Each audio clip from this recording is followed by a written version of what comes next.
Welcome to Directionally Correct, a people analytics podcast with Cole and Scott. Today's guest, Sonali Kumar, people analyst and podcast host. Hey, Directionally Correct fans. If you're looking to stay connected to the podcast, make sure to subscribe to our Substack newsletter, watch our videos on YouTube, or listen to the podcast on your app of choice.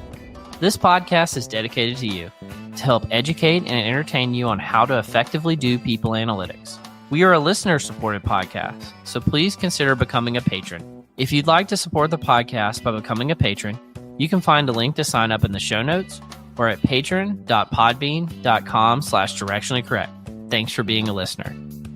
All opinions are our own and do not reflect those of any other organization. Hi, Cole. How are you today? Hey, Sonali.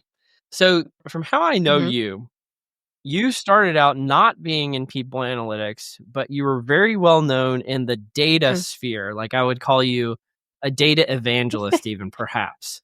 And then you made your entrance into people analytics. Before we get into that, I'd love to talk about like how did you get into the data field? What is that? What were you doing back then, or what are you still doing?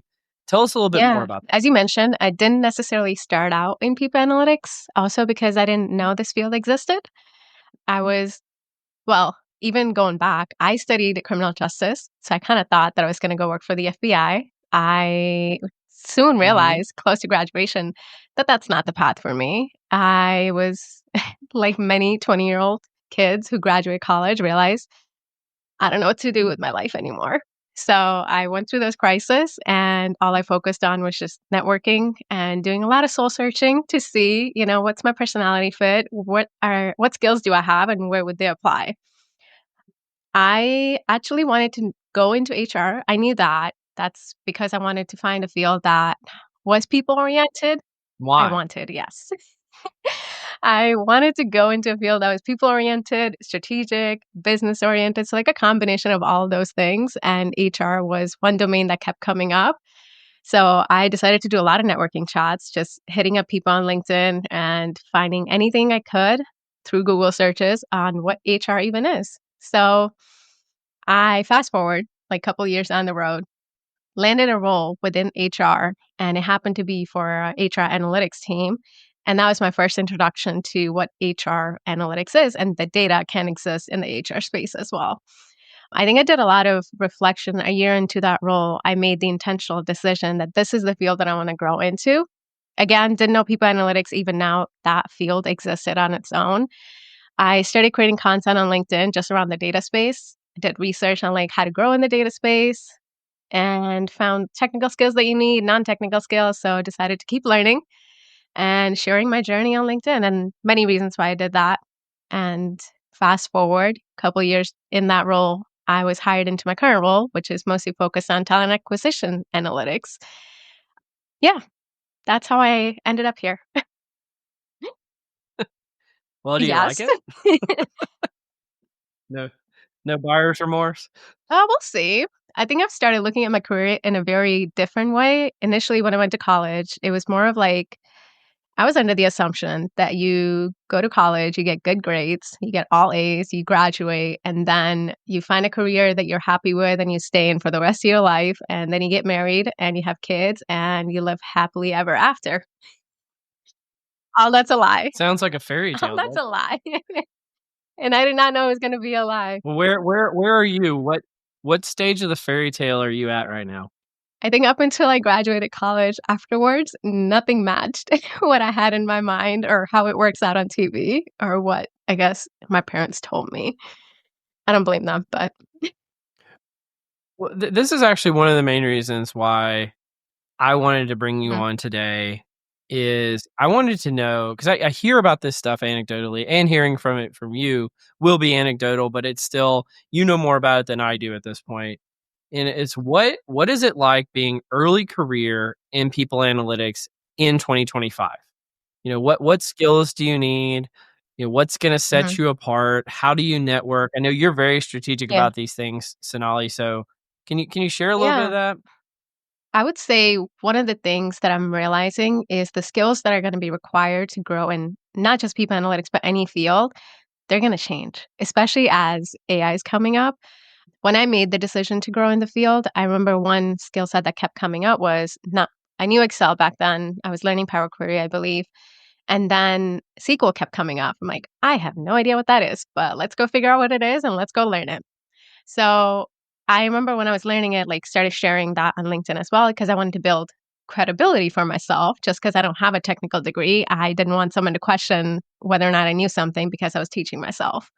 So that's one aspect of it. And then again, going back to the skills, what you need, I think before when I started back in 2021 or 2020, a lot of emphasis fell on the technical skills. As AI has entered the picture, a lot of emphasis now are shifting into the non-technical skills that we consider quote unquote soft skills, learning how to communicate, learning how to ask the right questions, learning how to build those relationships with your stakeholder, and learning how to say no. I think that's the biggest thing that I've learned in my career, learning how to say no to certain requests that might not be adding value and might just be taking away time that you could spend on impactful things.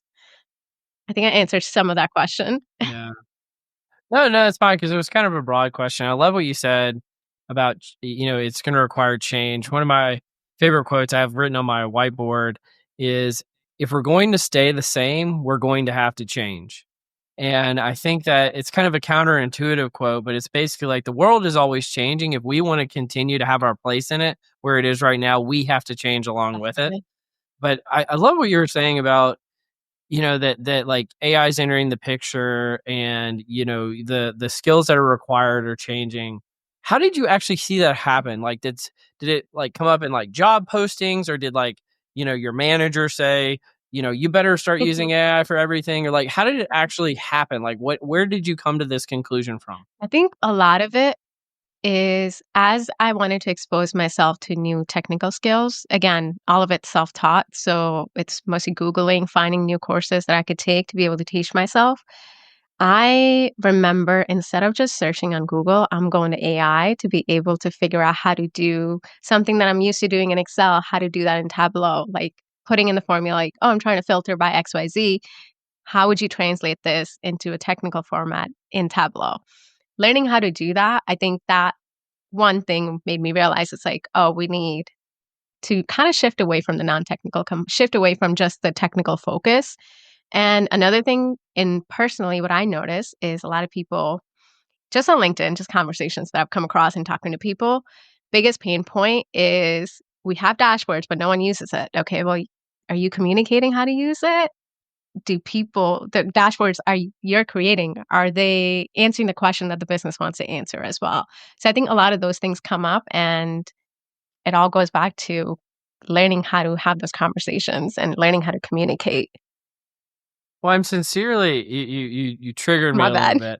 bit into like one of my common tropes, which is, I'm curious Mhm. in your mind, because again, you're new to the space. You come from the data space. You talked about, learning Power Query, learning Excel, learning SQL, learning Tableau. All of those are very much in the dashboardy space or dashboard adjacent space.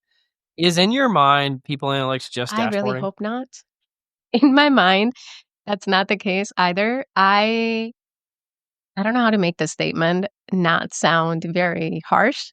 I think we're stuck.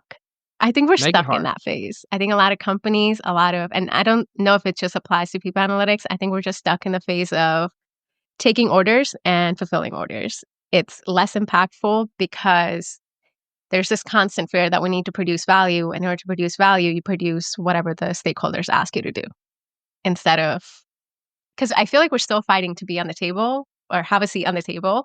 And when you're in the fight or flight, you don't take as many risks. Whereas other data professions or other data domains don't necessarily need to fight to be on the table. Well, do you think we're in fight or flight? And if so, why?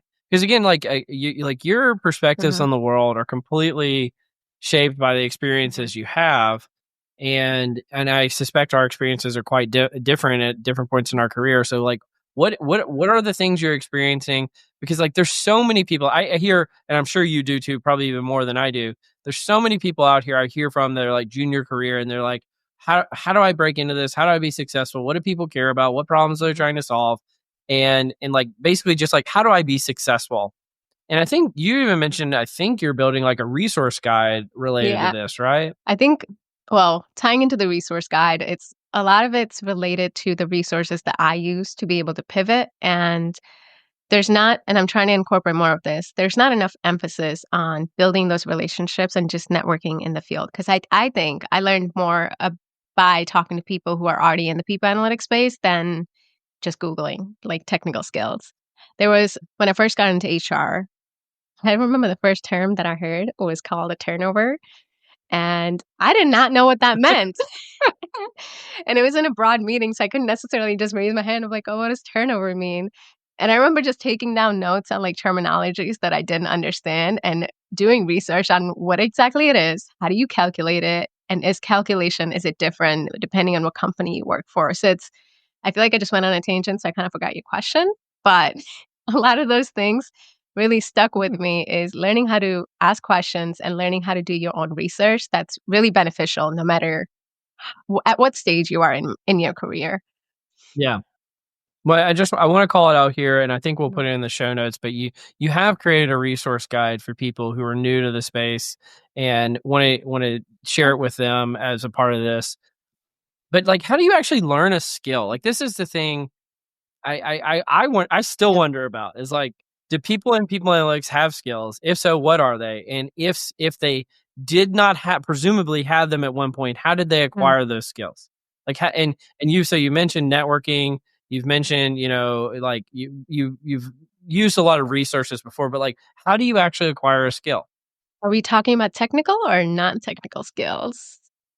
Well, you mentioned earlier the technical stuff was where you Hmm. used to focus, and now you're focusing more on, some of people call them the softer skills, but you might call them like the business Yeah. impact skills, right?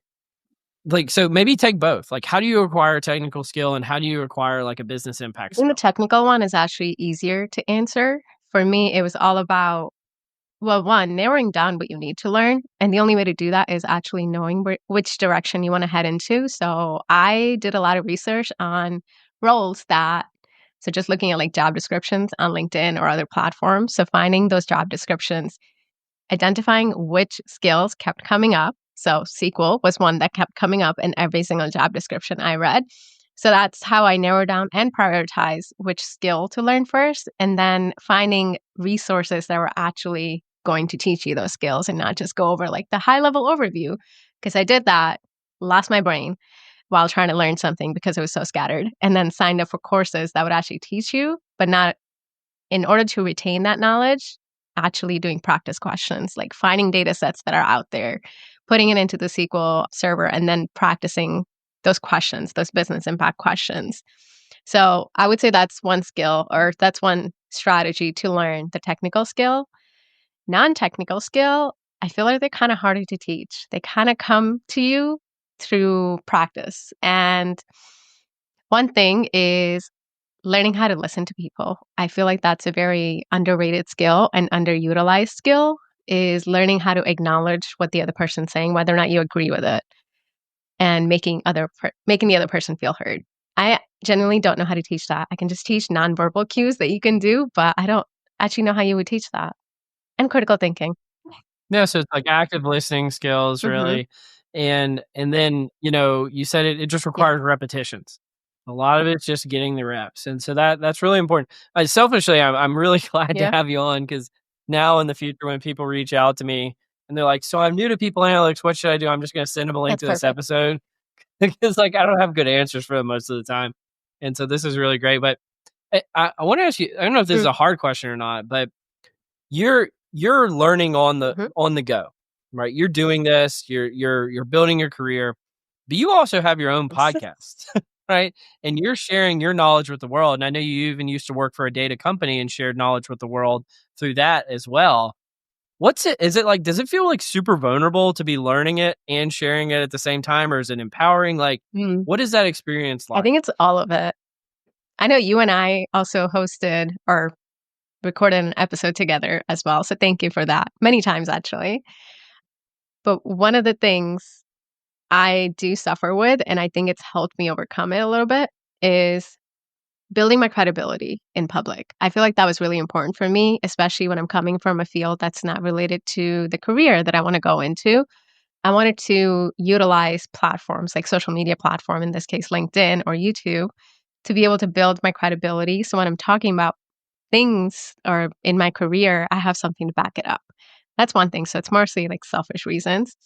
But as I'm building these things in public, it's extremely scary to the point every time I'm hitting record, I feel like it's like an overwhelming feeling of imposter, but then you do it and then you realize, oh, it's not that bad. That was actually fun. So it's realizing what you enjoy and what you don't enjoy and just tapping into that. Was a part of this, you kind Hmm. of touched on it, but is a part of it building your personal brand? Like, is that like a thing? I hear about that all the time. I'm actually on a session at PsyOp coming up Really? about that. And I'm like, I don't know if I've actually thought about this Oh, like strategically, but like, was this strategic? Was it emergent?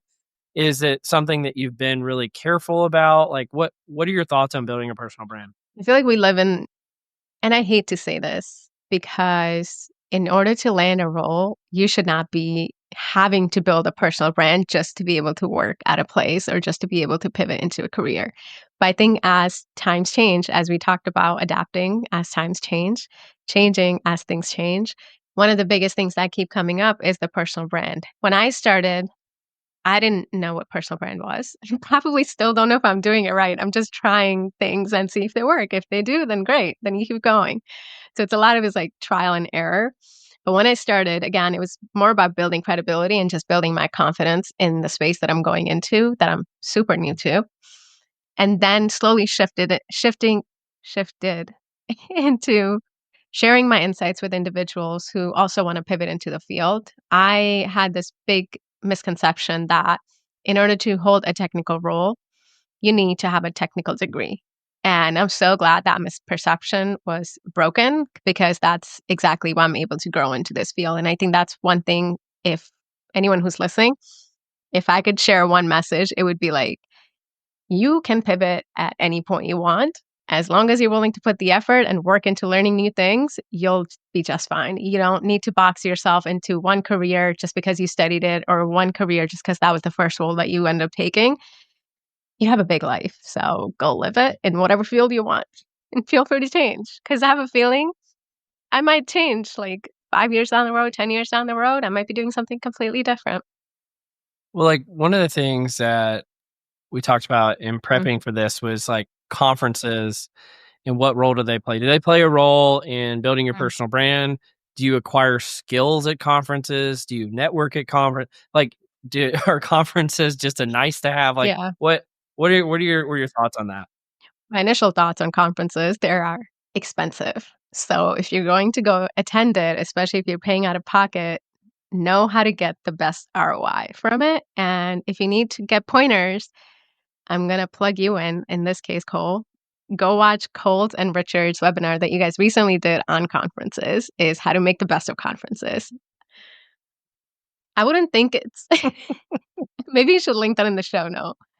I wouldn't think it's a waste of time. I Yeah. just think knowing which one to attend is really crucial. Talk to people who have attended those conferences in the past and see if that's exactly what you want. For me, I've attended a few last year. I personally don't think I got the best ROI because I didn't have a very good approach. For me, I thought to get the best out of the conferences was attending every single session to the point where your brain hurts. And that was not effective because I could not pay attention after a while. And you mentioned this during, or Richard mentioned this during your webinar. It was those hallway conversation. And I have a feeling next time you attend a conference, everyone's just going to be sitting in the hallway and just talking to each other instead of attending one of those sessions. I doubt it. I don't think that many people listen, but and you go to learn. And I'll also say just as a life hack, because it doesn't sound like your employer has paid Mhm. for them, but a lot of times employers will pay for people to go to That's true. conferences. So, try to. It doesn't hurt Yeah. to ask at a minimum. Many times. Keep asking. Yeah. How about you? What's your take Well, on it? like I don't know if you wanted to add my something to the take. conferences. No, I just I'm always going to them. I'm leading one later this year, and I go to PsyOp every year for the most part. And yeah, it's just I have so many thoughts on it, but Yeah, just go watch that webinar with Richard and Richard and Cole. I can get my thoughts on it. I don't want to belabor the point. Hey, we've done a ton of stuff together. All right. So you hinted at it earlier. I think you've had 2 different podcasts and I've been on both of them as a guest. I think we've done 2 webinars together at previous employers as well. And, we've done a variety of other things outside of work. Like we even met up, I think a few times now, but tell me like establishing relationships and building versus networking. What are those the same thing? Are they different? And how is that shaped your trajectory in the field? I come from a background where I'm the first person in my family to attend college and graduate and be in the corporate America.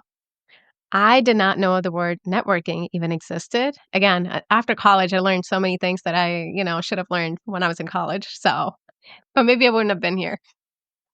But one of the biggest things when I graduated was, oh, you need to go talk to people. You don't need to just talk to people that you work with. You need to learn what's out there because the world is such a big place. And I initially, when I started, I thought networking was about DMing random people on LinkedIn and telling them, do you want to be my mentor? And just a heads up, that did not work.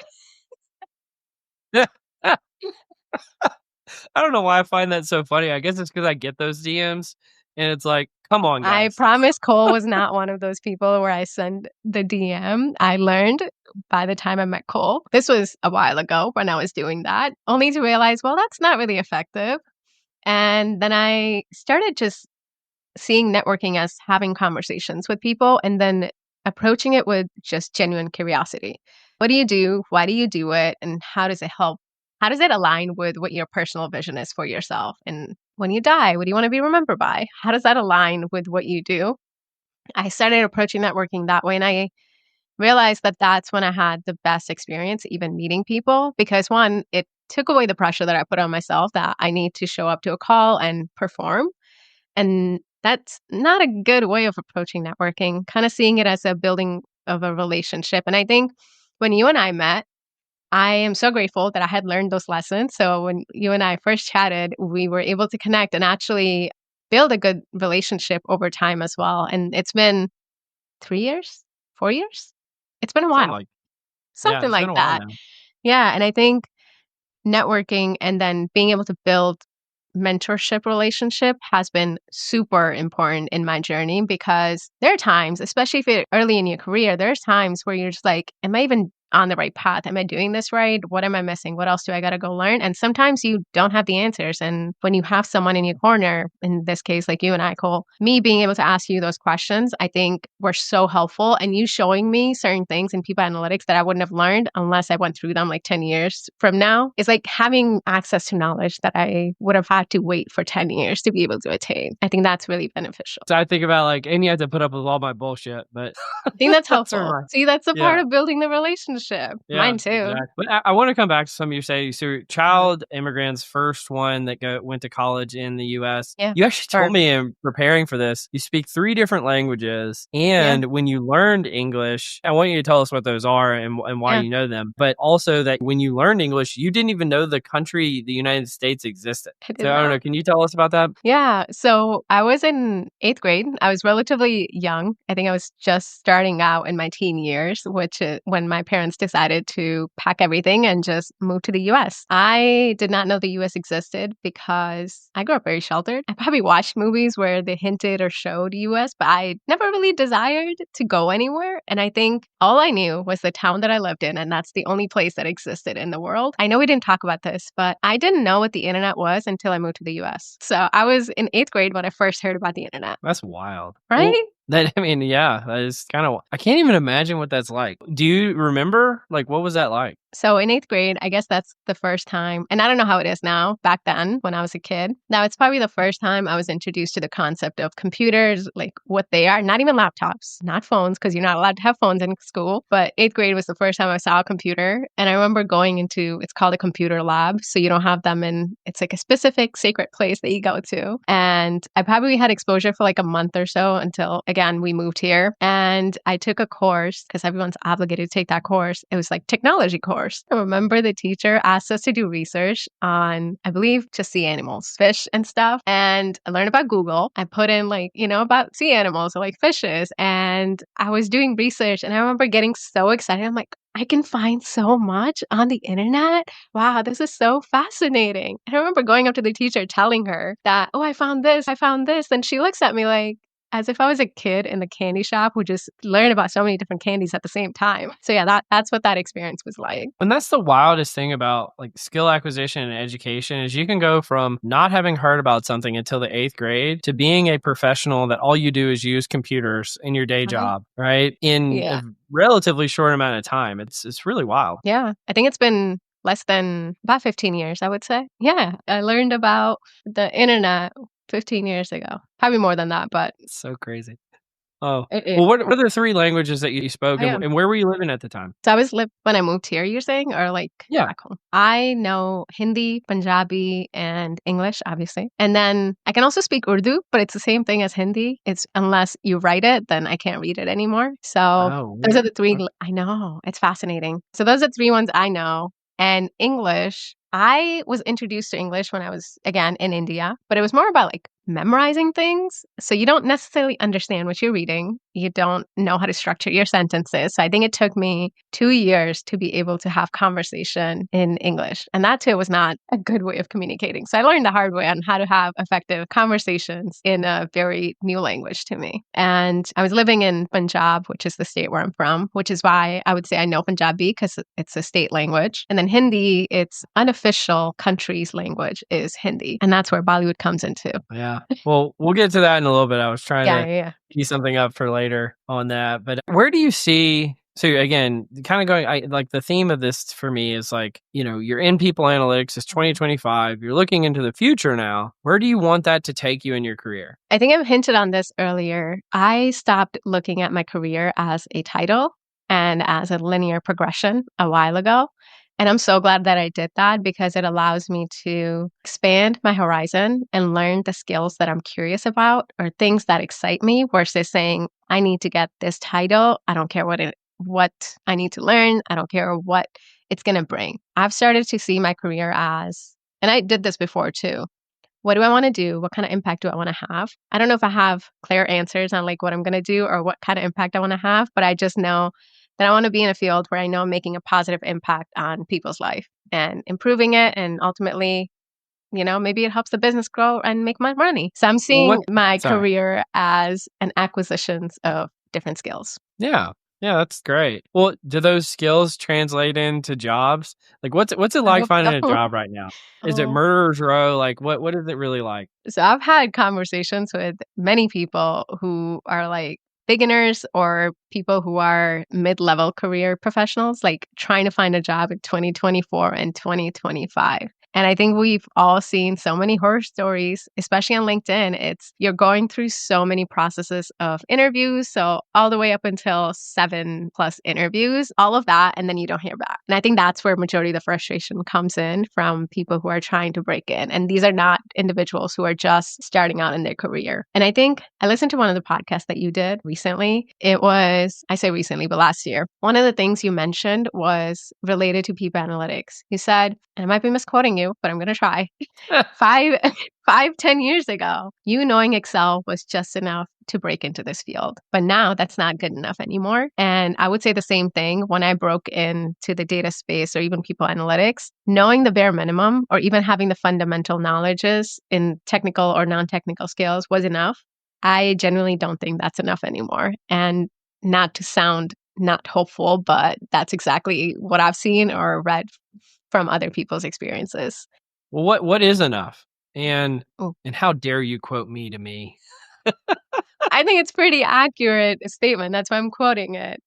Well, you know what? I'm actually going to bring that back to you because I'm not a hiring manager. I don't know what's enough, quite frankly. You tell Well, me what's enough because I know you've hired before I people. answer that, I'll ask you kind of one follow-up related to it, which Hmm. is some of it AI or is it other things? Like, and Yeah. is it like people not having AI skills or they think it because AI is making it harder to hire people, or is it that AI is like making employers second guess whether to hire someone at all? Like, does it play a role at all in that equation? Think so. I think especially the last component that you mentioned, and I know a lot of companies who have said it or I've read like brief reports on it saying we're going to lay off X amount of people, but it's going to get replaced by AI agents. Is that a good move? Is that a very risky move, a shady move maybe? But Oh, I I think think it's those companies in particular, I think is like they were intending to do a layoff anyway, and they're trying to mm, sound like that they're like to brand it as they're like super, innovative. innovative and we're laying off people because of this AI when really Mm, they were just laying off people and they mm. just didn't want to have all the negative publicity around a layoff. But that's my cynical take on it. That's fair. I mean, I don't I think it mean, helped. I think it still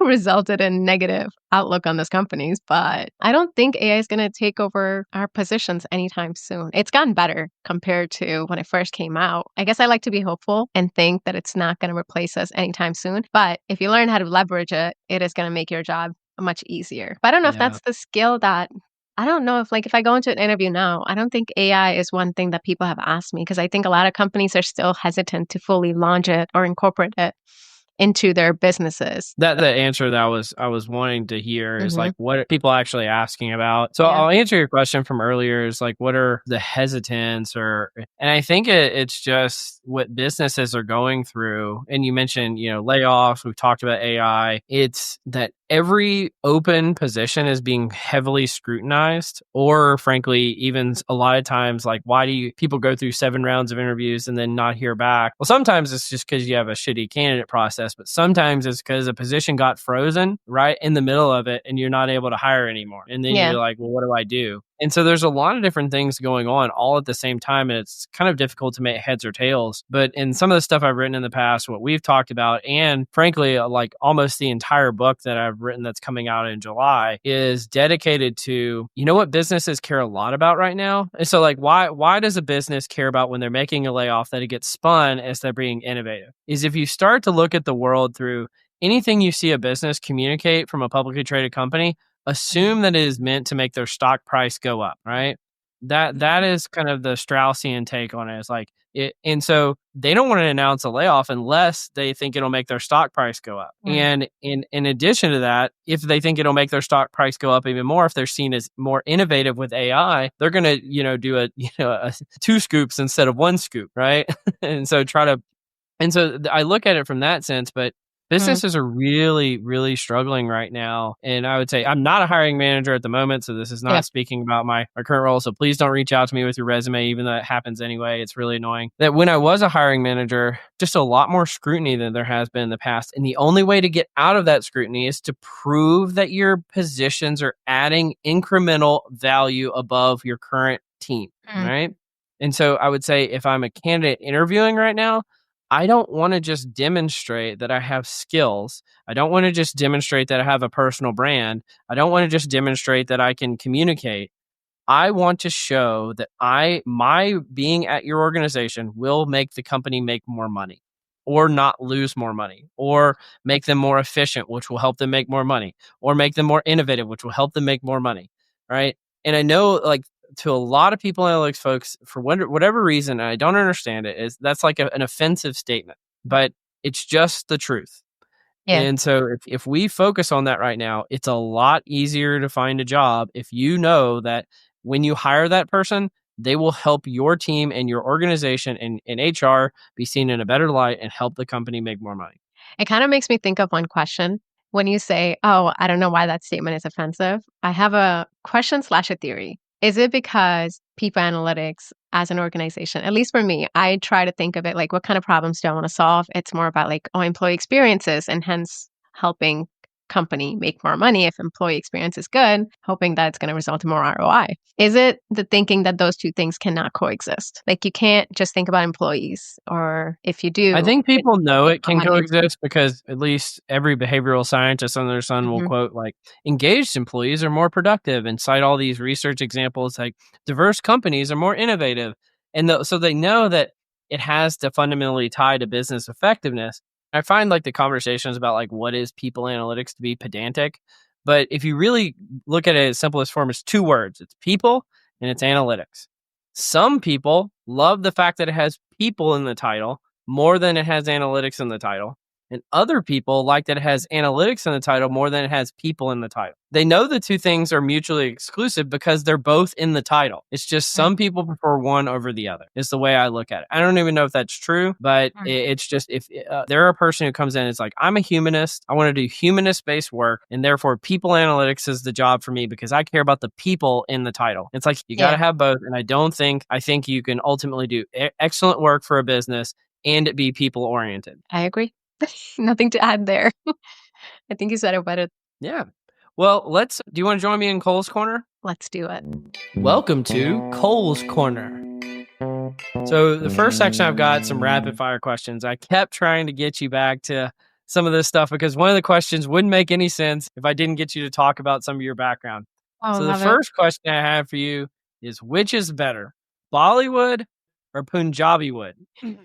And you may have to explain what some of those are too. Okay. Please, yeah, tell me what your answer is. Watch me explain it and not be accurate, like the actual definition. I'm pretty sure people listening, they know what Hollywood is. It's mostly movies that are made in Hollywood. Bollywood is the major film industry in India, which resides in, it's not a place called Bollywood, but it's most of the production is done in Mumbai. And then Punjabi wood, I don't know if that's the actual name, but it's basically Punjabi movies.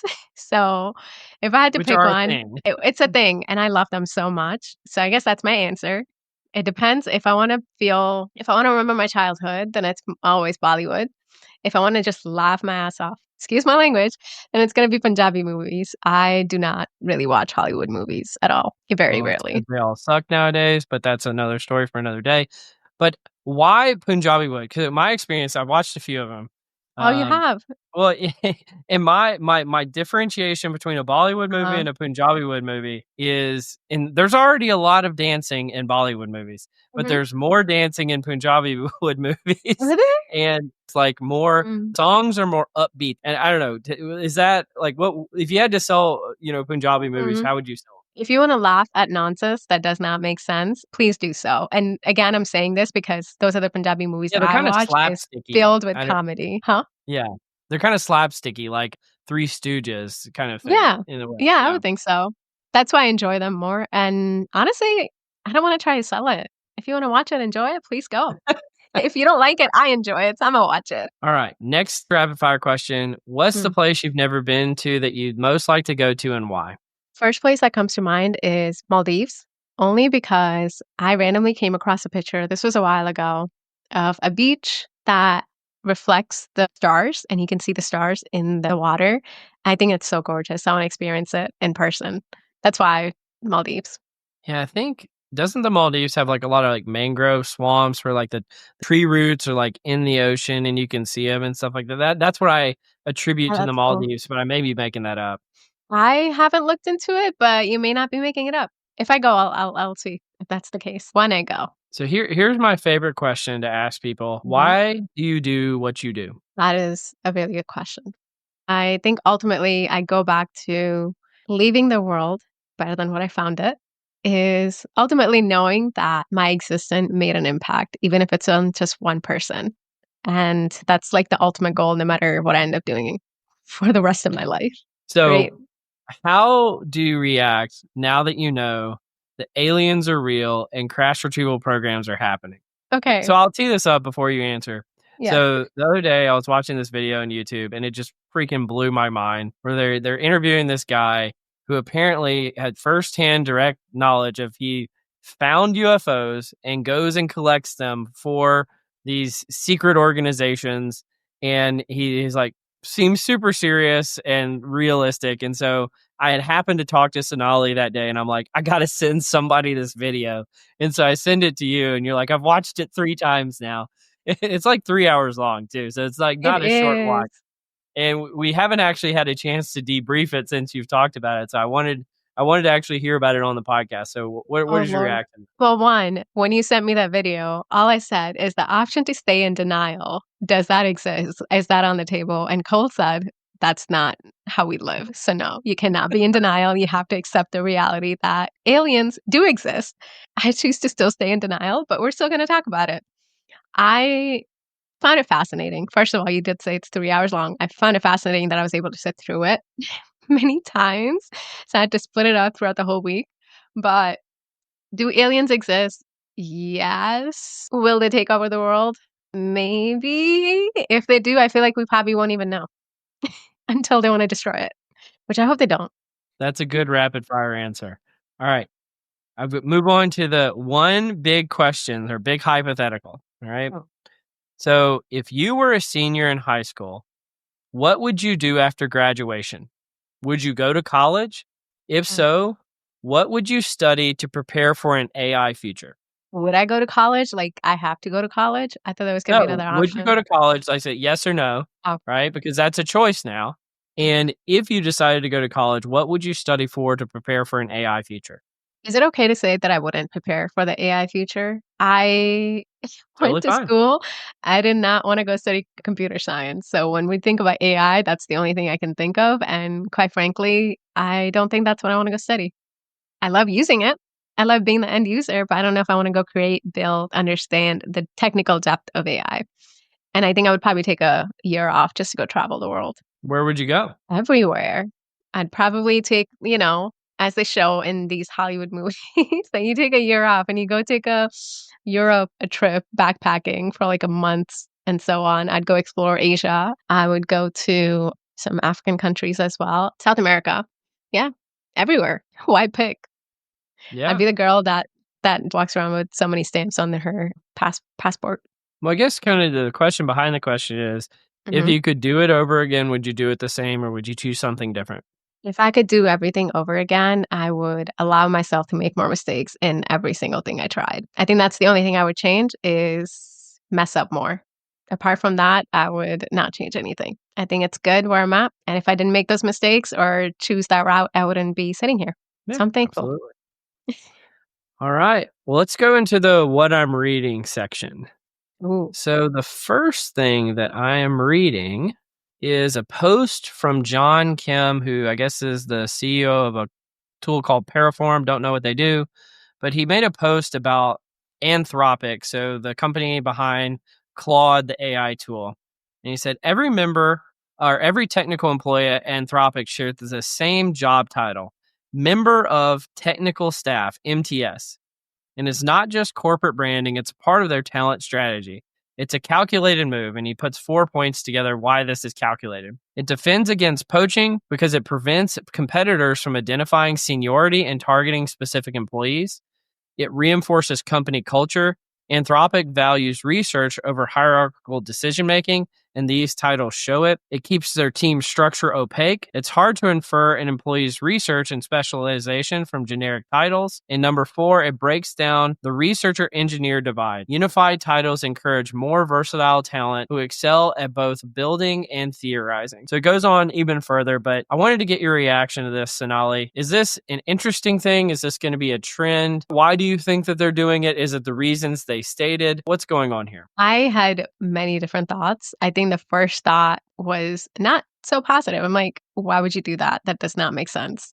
And I think preventing your employees to be poached or approached by your competitors, I just feel like you have a internal organization problem where you feel like you have to take such drastic steps to do that or prevent that? That's where my mind went. And I don't necessarily know if employees themselves would receive it positively. So I think the organization, if that's the kind of change that they want to make, or maybe they already made it, they would have had to go through a lot of convincing for their employees to be able to adapt to that change, which again, I don't think we live in a world where people stay committed to one organization for the rest of their life. Maybe some people do, but I don't think that's how everyone sees their career. So you're kind of preventing your employees from growth opportunities as well. If they choose to seek employment elsewhere, I think it would make it more difficult for them to be like, I stayed in XYZ role for 10 years. Now I'm looking to change. Like, okay, you stayed at a company for 10 years and didn't get anything, like didn't grow, didn't prove your ROI, So it makes it more difficult for employees. And I think it's a very selfish approach as an employer. That is absolutely I had many different reactions. One of them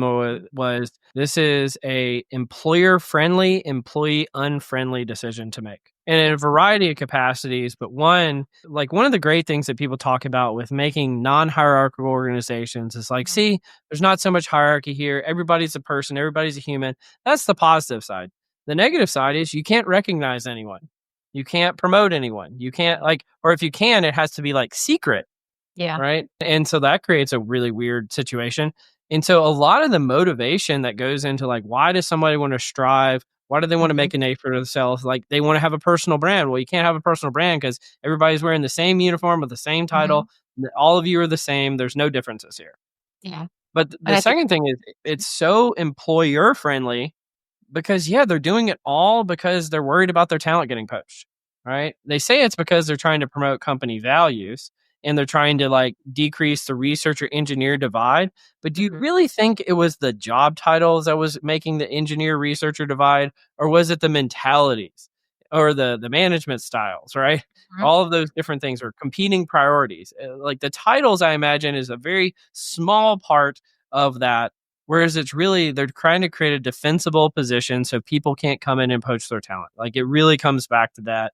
And so I thought this was it's probably a really smart move, honestly. If you're a small company and everybody else is big and that everybody's trying to come out and give your employees $1 million offers, make it at least a little bit harder for them to do that. But in the end, it's I imagine this has some really weird side effects culturally.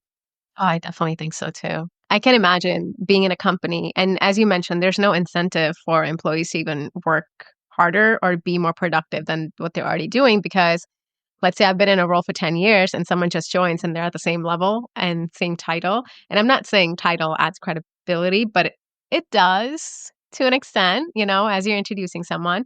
If I go up to someone and be like, oh, I'm just starting out into the people analytics field, I'm definitely going to get treated differently than someone who's like, oh, I'm a director in this field. And it's just human nature. I mean, it is what it is.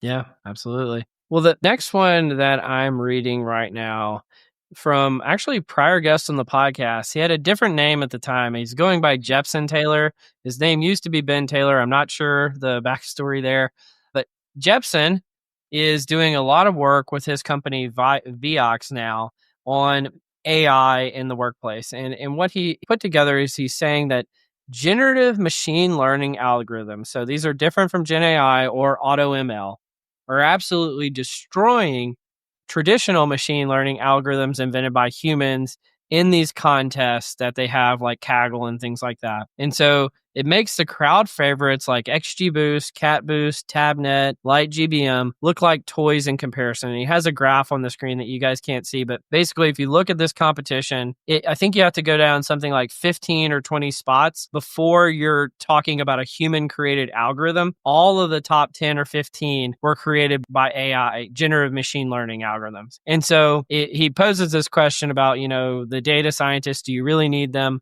And the direction I wanted to go with this before you react is I hear a lot nowadays about people saying, oh, AI, it's a nothing burger. Can it really do anything that humans can't do, right? Like it can write a good research report. It can, write good code, but is it just an augmenter or is it a replacer? The thing here is like the machine learning algorithms that he described, those are like some of the most innovative things that human beings have ever created in history, right? And AI is now generating their own, and they're better. And these are the things that, unless you stay in touch with the people who are really on the bleeding edge, you think, oh, it's just like, Chat GPT 3. This is really all AI can do.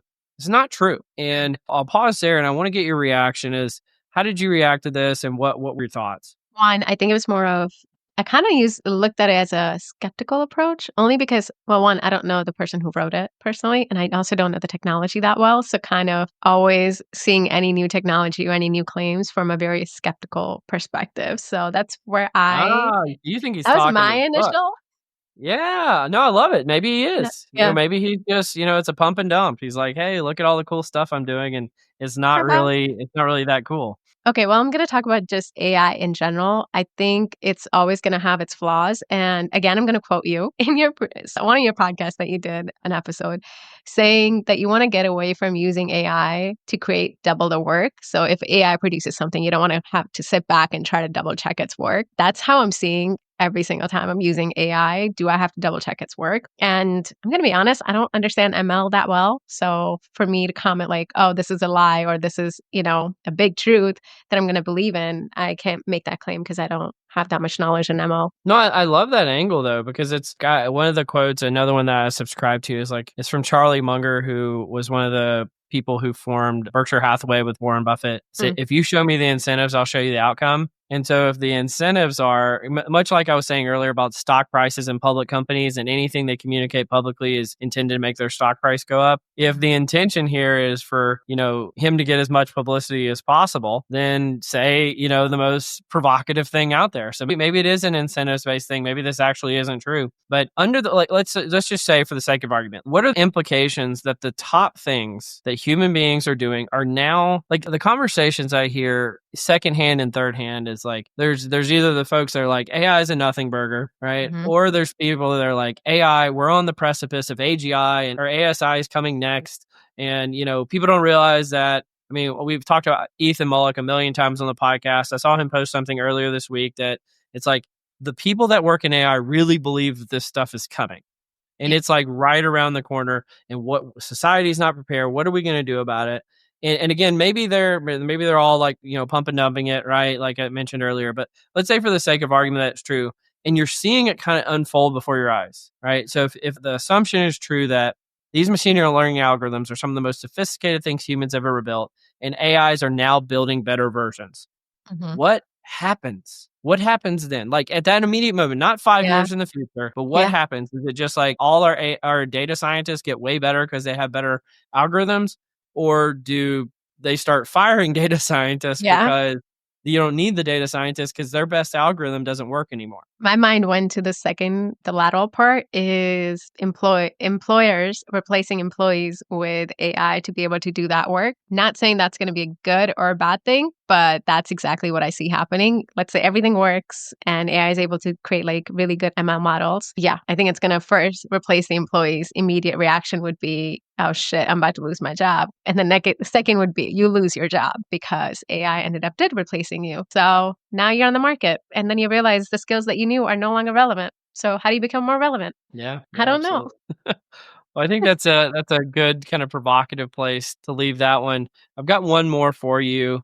And this is actually from my current employer, Lightcast, but I did not do this research, so I don't feel like this is too promotional. And it's called The Next Great Resignation is Coming. And this was actually kind of an interesting thing because we started this podcast right when the Great Resignation was happening. And so this article goes through kind of a lot of what was going on in 2021 through 2023 and, why did it happen and what are the reasons behind it. But they also say they're kind of creating the argument that there's like this pin up energy in the labor market. And maybe perhaps because so many people aren't quitting their jobs over the last 2 or 3 years because they haven't been able to find a new one, then another great resignation is on the horizon. And they identified 3 industries where this is most likely to happen. And so they said that people who quit their jobs in food service, retail, and hospitality are more likely when they quit, they're going to start in a totally new industry. And so those industries are most at risk when thinking about this great resignation that might be coming, because if people all of a sudden start to get opportunities, if you're in the food service, retail, and hospitality, those people might be going completely somewhere else once this pent up energy gets put out. But how did you react to this one? And what are your thoughts on the Great Resignation? I was going to say this was one of the most fascinating and exciting articles that I read recently. So I'm glad you reshared it with me too to discuss it today. I'm excited for that to happen. That's one. And then two, I do sense that the two types of resignations will happen, which I guess in the article it also hints is one, people retiring, and then two, the shift towards employees will lead to more resignation, as you mentioned, like people being able to find new jobs. So they will definitely be leaving the jobs that they currently don't want to stay in. And I think there was a lot of other articles that came out just discussing individuals are just not happy with the job that they currently have. So I definitely see that happening. I don't know how soon. Maybe the resignation through retirement will lead to the second wave of another resignation. And after reading the article, I went down a rabbit hole of just Googling how many people on average retire or hit the age of 65 in America every single year. Yeah. And it's going to be 4.1 million every single year. People hit 65. Well, and the crazy part in this, getting into some of the weeds of the article, and some of the prior research that Licecast has done that we've had like some of the prior guests like Ron Hetrick and Mark Hansen talk about is the rising storm. That number of people retires every year, but they don't get replaced by that same number of people. And so there's actually talent labor shortages on the way right in time for AI wave to be crashing in. So it's a fascinating time coming in the labor market in the next few years. Yeah. I'm excited to see what comes out of it. I'm curious to know if a lot of those jobs will get replaced by AI first. And then I'm also kind of concerned if there's shortage of employees, would they be overburdened? Might not be the right word, but that's the only one I can think of. Overburdened by the amount of responsibility that they get to carry out because there's not enough people to distribute the work. And would that be effective? I don't know. Well, it's a good question. And my colleague, Ron Hetrick, literally wrote a report called Who's Going to Do the Work, which answers some of those questions. So if you want to go check that out, be my guest.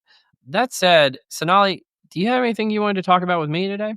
Yes. I know we discussed a couple of those things before, so I had follow-up questions on that. How do you teach the non-technical skills, especially when it comes to critical thinking? Because I feel like that's going to become extremely important, but how do you teach that to someone? Can I split those into two real quick? So Yeah. the non-technical skills and then critical thinking, I actually think about teaching them differently. Critical thinking, the best way to teach critical thinking, well, I'm not an engineer by training, but people who do engineering for whatever reason say that engineering is a really great way of teaching critical thinking, especially something called first principles thinking. So you're deconstructing a problem down to its core elements and rebuilding it up again from first principles. So that's one area. And I've dug a little bit into that on my own. The other is more from kind of the like debate, but there's an actual term for it. And it's always being able to make both sides of an argument. Right. And we've done that a little bit on some of these articles where you say like, okay, here's the positive story, but what's the negative story? Yeah. And there's a famous quote by a philosopher named John Stuart Mill, which is, if you only know your side of the argument, you know little of that, which means if you can't make the case for both sides of the argument, you probably don't even really understand your side of the argument. And so that really is a great way of teaching critical thinking to people, is to be able to understand a problem from every perspective, right? Yeah. Yeah. I'll go in terms of non-technical skills, and I'll reference you from earlier in this conversation where you were saying in the non-technical space, it's not really soft skills. It could be things like active listening, like you mentioned, but it's really about like, how do you get the repetitions to know how to interface with customers? You can't just send out your dashboard and hope that people will use it. Yeah. Right. And the reality is it does take repetitions, but a lot of it is, and it's surprising to me because there's so many people that are trained in like the soft sciences or the social sciences that go in and do this work, that this isn't intuitive for them, but it's about perspective taking. I shouldn't be just sharing my perspective with the customer and saying, oh, they just need to know how I think about the world when I put it out there. Why don't they care about how cool my dashboard looks? And it's about perspective taking. It's like, what is the problem that a customer is facing? What are their motivators? What are their incentives? And when you're working with them, really trying to take their perspective in terms of when you're doing a project or building a dashboard or building, predictive type of work for your organization, what problem are they trying to solve? Not which problem am I trying to solve? What are they trying to solve? Taking their perspective, really understanding that deeply, and then you can make an impact. That is the way I would give people advice. And it is so apparent when people aren't able to do that. Mm. You could ask me, like, I've actually learned a lot of that through this podcast, frankly, and I think you would probably agree with this since you've got your own, Mhm. is a podcast forces you to take the other person's perspective because you're Definitely. really learning and digging deeply into another human being. And frankly, I probably wasn't very good at this when we started. I'm probably not very good at it now either, but I've gotten better. And it really forces you, like, what is a guest thinking when I'm going to ask them about aliens, right? It's like, how can I do this in a way that they're not going to get fired from their job? And it forces you to say, what do they care about? What is their perspective? And how does it make a difference? Because a lot of times I think when people are like, oh, you started a podcast, what they really want is a megaphone. Mm. They want to share their own thoughts with the world. They want to share their perspective with the world. And you realize that it's like, no, actually, we're bringing on a bunch of guests, and we're going to share that guest perspective with the world. And we're Mhm. just here to be the Sherpas of giving the guest, that publicity. And so it's really it's been a fantastic practice, and frankly, has probably made me a better human being in some ways. But that's how I would say, to long-winded way of answering your question. I love that you said that. 2 pointers that I wanna make. The first one, I want to acknowledge that this was during one of our initial conversations when we first connected. You had told me that if you're going into a meeting and you're presenting something and the other person's questions what you're presenting, or they don't agree and so on and so forth, you said you instead of fighting them on what you're presenting, you're listening and then taking their perspective in, like, why are they looking at it this way? Why are they thinking this way? What do they see that I don't see? Instead of, again, arguing with them on, no, I'm right and you're wrong. And that's a perspective I've taken from you because, again, we had that conversation initially and that really stuck with me. So I'm glad you emphasized it again. And God, Well, can I build on that for a second? yeah. Because just to reinforce the point about perspective taking, it's actually kind of difficult to get that in advance of showing your work to people, right? You can ask people, like, what do you care about? What are the problems that you're facing? But a lot of Mm. times they're not thinking very critically about it. It's only when you share something that might contradict their real thoughts that they're going to share their real perspective, and that is great education. So a lot of times, again, the analysts, they think, oh, my precious precious work. I've done such good work. If anybody criticizes this work, it's going to hurt my ego. And when really they're getting a gold mine of what leaders really care about at that moment, and don't care about your work for a second. Take their perspective, really try to learn. I love that. But what's the second point that you were going to make? I know I interrupted you there. No, it's okay. Mm. I'm glad you added that, and I've also used that again, learning from you, being able to use it and see the impact that it has. So I'm glad you emphasized it. The second point was going to be about doing the podcast. As you mentioned, like I also host a podcast, and I always saw it as having a spotlight, but being able to put that spotlight on the person that you're speaking to instead of consistently having it on yourself. So one, it makes you a better listener, and then two, it helps you improve on learning how to ask better questions, learning how to shift the conversation in the direction that you may want or the guest may have shared prior to the recording that they want to go in that direction but lost track during the recording. So thank you. Well, you're kind of out to see, like, a good podcast is a conversation, but a good conversation takes work. And I don't think people realize that. Like, having a truly good conversation, like if you're just at dinner with friends, Hmm. you actually probably need somebody at that dinner to be guiding the conversation, whether, they understand it consciously or unconsciously. Otherwise, it's gonna split off into side conversations, and it's gonna be like, well, where did you go on your vacation, or where did you go on your vacation, instead of something that could truly, where everybody could learn from it. And it really requires cultivation and curation, much like a museum curator, right? Mm. Like, you're Yeah. curating a beautiful interaction amongst folks. And so, like, there is some art in that in a podcast. And frankly, I'm not that great at it, but again, I've worked at it over time. But it's not something that happens just on the fly. You have to work at it. Oh, definitely. I think I learned that once getting into the podcast stuff. I know I enjoy it, but it's before you even get the guest on the show, it is so much work, research and scheduling, logistics, recording, everything needs to be set out before you can get the guests in front of you and ask them questions and lead the conversation. And then there's post-podcast recording work too. So Oh my gosh. Yeah, that's what I always tell people, and I've told you this, and I'm glad it sounds like you share a similar sentiment. Is like the only fun part about a podcast is actual recording of the podcast. Everything else sucks. And it's yes, very true. Yeah. yes, So, but it makes up for it. So I think it's fun. yeah, it does. It's definitely very rewarding. And I Yeah. want to, since I have you here, I want to share this with the world. Is like we've been talking for years, and one of the things that I tell you, like almost every time we talk, is like, why are you asking me for advice? You're more well known than I am. And so, like, what if you don't already know of Sonali, because thousands and thousands of people do. You're an extremely well known person in the data world, and but getting to be that point in the people analytics space as well.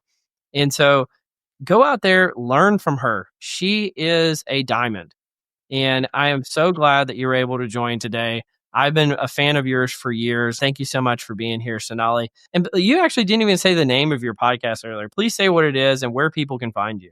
Yes. Thank you, first of all, Cole, for those really lovely words. I feel like you do this every time we sit in a conversation. So thank you so much. The name of the podcast is called Success Beyond Our Greatest Fears. And I can go into explanation, or you can reach out to me on LinkedIn and I can explain why that's the name. And you can find it on YouTube. It's Sonali Kumar. You'll be able to find it. And the link is also on my LinkedIn. So hopefully you can find it. And one of the things I actually do want to add is a thank you to Cole. I have been a biggest fan, and I think I started following you before I even knew you. And I like to say stalked, but mostly like just looking through your LinkedIn profile. Like, what do you do? All the value that you've added. And I think you were probably the second person that I met in the people analytics space. And I'm so grateful that you became part of my journey. And one of the points that I wanted to add is going back to the mentorship thing. I am so glad that I have you in my corner, because even when I didn't believe in myself, you did. So thank you. Oh, that's very sweet. Well, you've been listening to Directionally Correct, a People Analytics podcast with Cole and Scott, and today's guest, Sonali Kumar. Sonali, you're wonderful. Thanks for joining us. Thank you.